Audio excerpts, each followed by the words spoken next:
and welcome to Celebrity Mastermind with me, John Humphreys, and the journalist Samira Ahmed, whose subject is the sci-fi series Space 1999.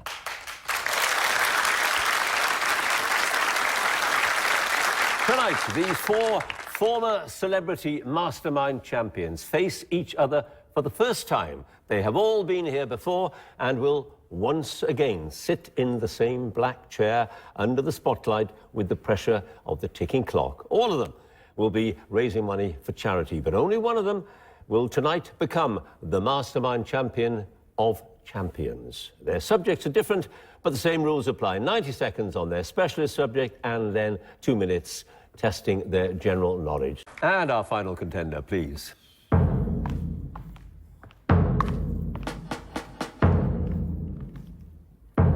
And your name is? Samira Ahmed. Your occupation? Journalist and broadcaster. Chosen charity? Action for Stammering Children. And your chosen subject?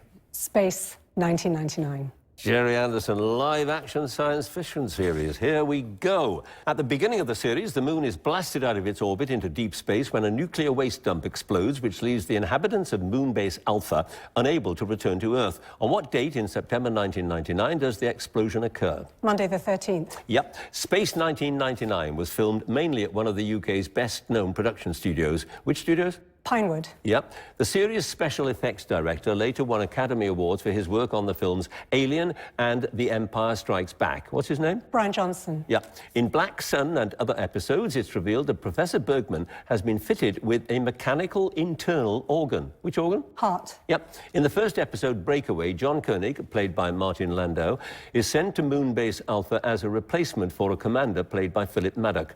What's the commander's surname? Gorski. Yep. Which British actor, famous for his roles in horror films, is a guest star in the episode Earthbound? He plays Captain Xantor, an alien from the planet Kaldor, who tells Dr. Russell that her beauty would be greatly enhanced by suspended animation. Christopher Lee. Yes, a veteran English filmmaker, later known for his work on A Fish Called Wanda, directed more than a dozen episodes of the series, including Matter of Life and Death and The Lambda Factor. Which director? Charles Crichton. Yes. Which noted pop and blues musician appears in the episode Black Sun? He plays the part of Mike Ryan, the pilot who dies when his Eagle spacecraft disintegrates. Paul Jones. Yep. The shape-changing alien Maya, who joins the Alphans in Series 2, is a native of a planet that's destroyed in the episode The Metamorph. What's the name of the planet? Psychon. Is correct. No passes. Sameera, you have 9 points.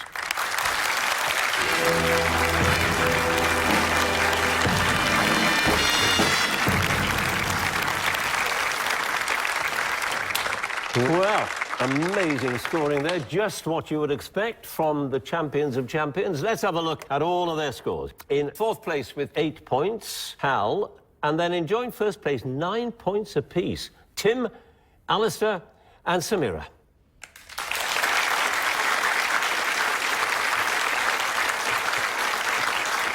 And finally, Sameera, again, please.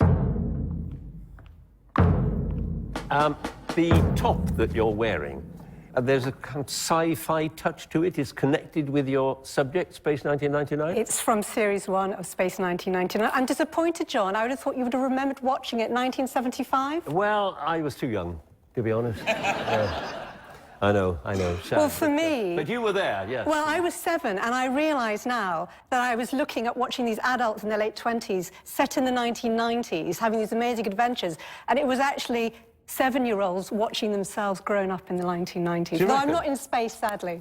And I felt I wanted to pay tribute. I also thought it was a series that was famous for being quite dark, so I thought if I die a hideous death in this show, it would somehow be like an episode of Space 1999. And I hadn't expected quite such a profound answer, I must say. Right, now then, this is a very, very close contest, obviously. 2 of them have 17 points. You have to get more. Here we go. 2 minutes, starting now. The letters FAQ often appear as a heading on a web page that provides answers to common queries. What do the letters stand for? Frequently asked questions. Yes, John Craven, Matt Baker and Julia Bradbury have all been co-presenters on a long-running BBC television series about rural issues. Which series? Countryfile. Yep. Which stage musical, based on a 1988 film written and directed by John Waters, features the songs Good Morning Baltimore and You Can't Stop the Beat? Hairspray. Yep. Judith Carr, who died in 2019, aged 95, was the author of a popular picture book about a big cat who arrives at a young girl's house and eats all the food, drinks all the water in the taps. What's the title of the book? The Tiger Who Came to Tea. Yes. Which piece of gymnastics apparatus used by female competitors only must be 5 metres long, 10 centimetres wide and raised about 125 centimetres off the floor? The beam. Yep. In what 1969 film comedy does Michael Caine's character Charlie Croker say you're only supposed to blow the bloody doors off? The Italian Job. Yep. Which airport serving the London area has 2 terminals known as the North and the South? Gatwick. Yep. The 18th letter of the Greek alphabet is used in uppercase in mathematical notation as an instruction to sum a set of values. What's the name of this letter? Theta.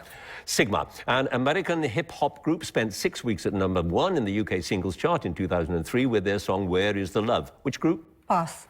In which European capital city does the Charles Bridge cross the Vltava River?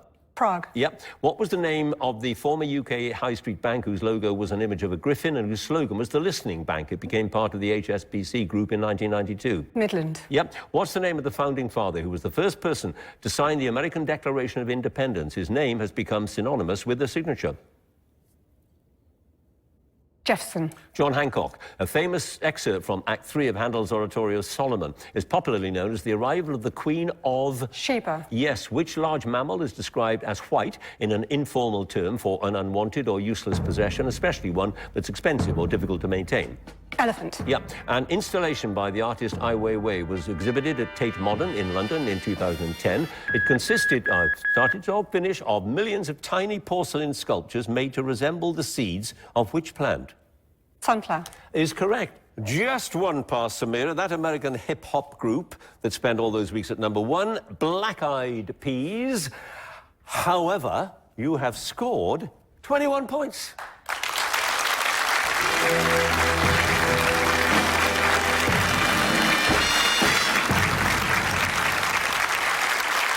What a contest. Let's have a look at the final scores. In 4th place, 16 points, Tim. In joint 2nd place, 17 points, Alistair and Hal. Runaway victor in 1st place with 21 points, Sameera.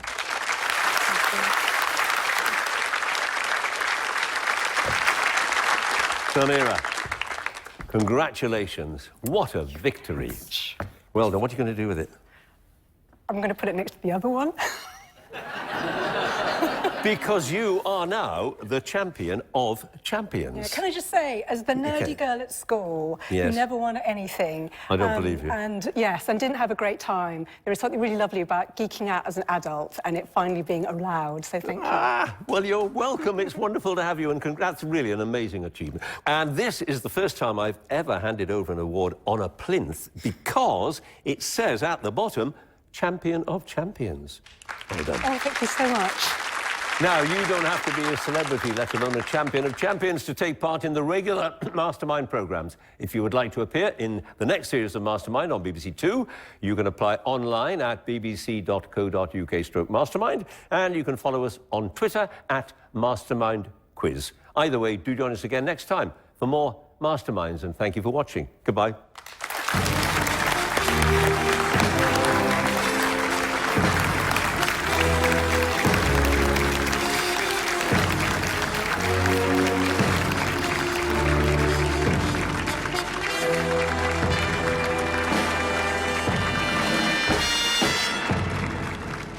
Coming back on Mastermind, you know what you've done before, and I thought I would have fun.